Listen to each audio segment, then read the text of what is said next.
Hello guys, for today's video guys, ito magluluto na naman ako ng isaw na crispy guys. Nandito na, hugasan muna natin. Tapos pakuluan natin ng mga kalating oras para maganda yung malambot siya at crispy. Yan.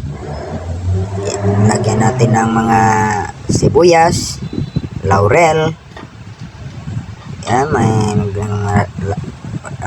laurel guys. At saka asin para may panglasa. Kasi guys, pag lagyan natin ng asin ngayon guys, pag malambot niya guys, yung lasa niya, kung talaga, sarap ng sarap.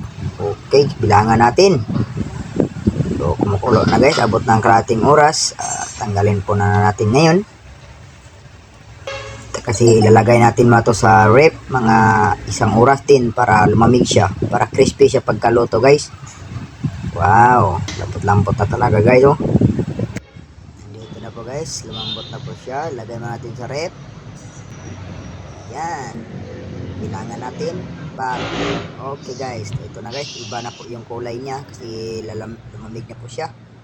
Wow, mekas na mga insan ng sarap ito guys. So, open sa ating gasolina. Okay, lagyan natin ng oil. Wow, ganda ng oil.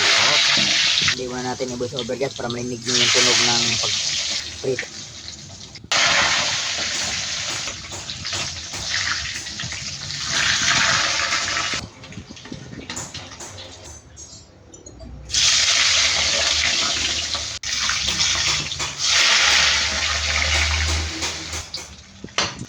Dito na po, ganda talaga ng kulay guys. Wow, sarap.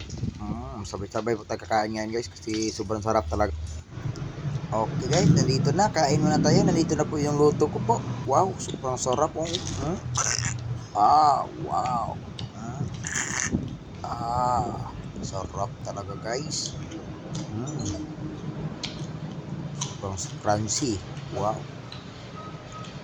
Yan, kainan natin ng bahaw. Sarap ng bahaw guys. Wow. Ito. One more back. Sobrang sarap talaga yan guys. Basta ganyan yung luto nyo guys. Pag luto din kayo guys, basic na yan lutuin ganyan. Para makakain din kayo ng crispy isaw ng baboy. Wow. Sobrang sarap talaga. Dito na po guys. Salamat po.